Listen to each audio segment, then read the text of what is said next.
వీళ్ళందరూ గొంతు పట్టుకొని పిసికేయాలి అని చెప్పి ఆలోచన చేస్తా ఉన్నారు అని అంటే, ఇక్కడ గొంతు పట్టుకొని పిసికేది మీ బిడ్డ ప్రభుత్వాన్ని కాదు,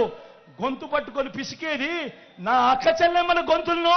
నా అవ్వాతాతల గొంతులను, నా రైతన్నల గొంతులను, నా పేద విద్యార్థుల గొంతులను అని ప్రతి ఒక్కరూ కూడా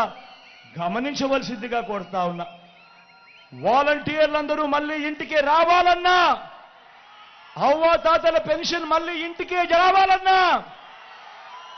బటన్లు నొక్కిన పథకాల సొమ్ము మళ్ళీ నా అక్క చెల్లెమ్మల ఖాతాలకే రావాలన్నా